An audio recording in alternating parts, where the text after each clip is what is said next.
আজকে আমি স্কুলে যাওয়ার পরে যে আমার লগে এরকম কাহিনীটা হবো আমি তো গাইস কোনো সময় ভাবতেও পারি না। হ্যালো গাইস, আমি আব্দুল্লাহ। আমাদের স্কুলে থেকে একটা ডাস্টবিন বানাবার দিছিল, তাই আমি ডাস্টবিনটা বানাইতেছি। আর আমার অলরেডি দুইটা ডাস্টবিন বানা হয়ে গেছে গা। তারপরের দিন ভোর 5টা বাজায় মুক্তাদুল আইসা হেরে আমারে ডাকতি আছে, কিন্তু এত সকালে সকালে আমারে কি এর নিকে ডাকতি আছে।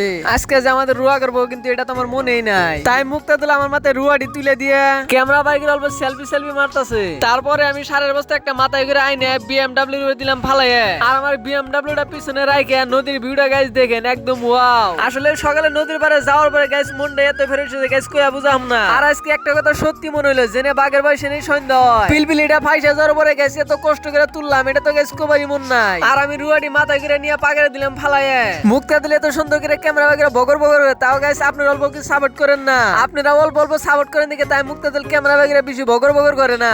আজকে খেতে রুয়া সুয়া দিয়ে হেরে আমি আর মুক্তাদুল স্কুলে যাবার দিকে রওনা দিলাম। আর বাচ্চা থেকে বারান্দা পরে দেখেন গাইস রাস্তার ভিউটা, এক কথায় কোবার গেলি ওয়াও। আমরা যে স্কুলের ডাস্টবিন নিয়ে গেতেছি কি সুন্দর লাগছে তো। আর স্কুলে স্যারে মোবাইল দেখবো দেখে তাই আমি কোনায় বয়ে মোবাইল করতেছি, আর বন্ধু অল্প আমার হাতে জাইরামি করতেছে। মোবাইল দেখলি তো স্যার হেরে পুরো বাম্বু ফাটাবো। আজকে স্যার শনিবার পোলা নেলবো বল সাল খেলানে পরে পুরো স্কুল ছুটি দিয়ে দিল। আর আমরা যতক্ষণ কুশাল গাই, আপনারা সবাই লাইক শেয়ার সাবস্ক্রাইব করেন।